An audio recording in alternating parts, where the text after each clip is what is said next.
do example 4. 4/9 times 5/8. Okay, well 4 and 9, they don't play nicely. 5/8, they don't play nicely. 5 and 9, they don't play nicely. Oh, but 4 and 8 do. Okay, so I'm going to skip step 1 and I'm going to go straight into step 2. I'm going to go ahead and pair the 4 and the 8 together. So I'm going to think of this as 5 times 4 over 9 times 8.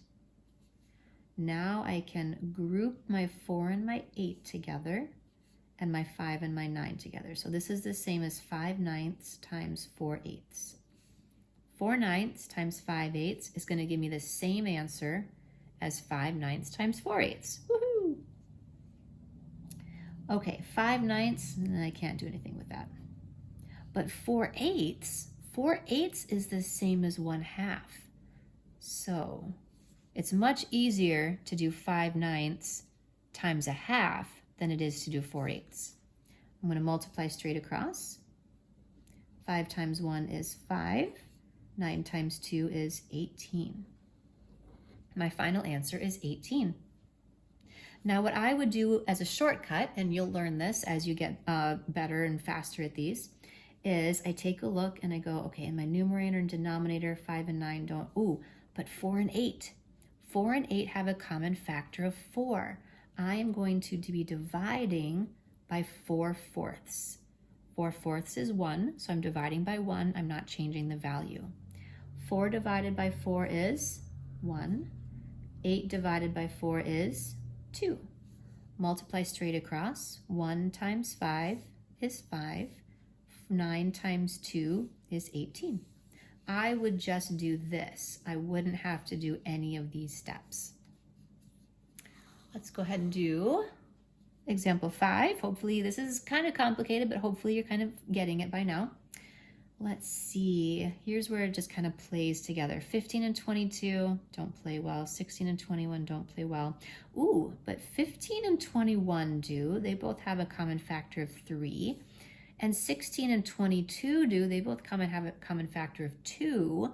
Let's go ahead because I think that's going to save me a lot of time than having to multiply 16 times 15 and 21 times 22 because those are kind of big numbers.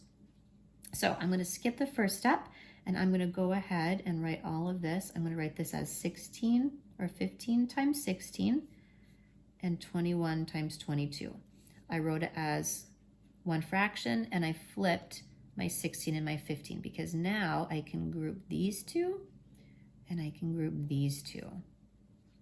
Okay, 15 21sts. At first, it might not look like they have anything in common, but I can divide them both by 3/3 to reduce 15 21sts. So 15 21sts is 5/7. So those are the same value. That's just simplified.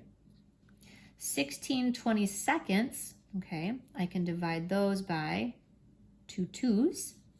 That is going to be 8/11. So 16 22nds is the same as 8/11.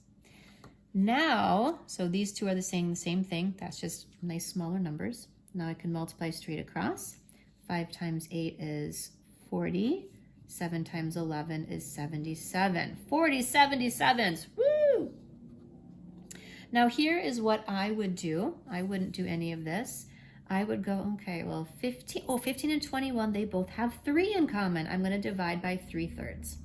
15 divided by 3 is 5. 21 divided by 3 is 7. 5/7. There's my 5/7. And then I would take a look at my numerator and denominator here. 16 and 22, they both have a 2 in common. I'm going to divide by 2 2s. 16 divided by 2 is 8. 22 divided by 2 is 11. 8/11 right here. And then I multiply straight across with what I have left. 8 times 5 is 40. 7 times 11 is 77. This is what I would do with my shortcut method. Let's do one more example. This is such a long video, but hopefully you're starting to understand simplifying. And if you're not, just keep at it. You will get it eventually. 9/10 times 25 27ths. I'm going to totally do my shortcut method from here, okay? Let's see, I take a look, 25 and 27, nothing. Oh, but 25 and 10, they both can be reduced by a factor of 5. I'm going to divide by 5/5. 25 divided by 5 is 5. 10 divided by 5 is 2. 5/2. Nice. Now I take, 9 and 27, my numerator and denominator. Both of these can be divided by 9/9. Nice. 9 divided by 9 is 1. 27 divided by 9 is 3. So I have 1/3. Now I'm going to multiply straight across. 1 times 5 is 5. 2 times 3 is 6. 5, 6. That was nice. Now notice if I had to do 9 times 25 and do a big number, and do 10 times 27, get a big number, and then I would have to reduce that. Eventually, I would get 5/6. But this is so much faster once you get the practice at doing it. Go ahead and get some practice at trying to simplify first.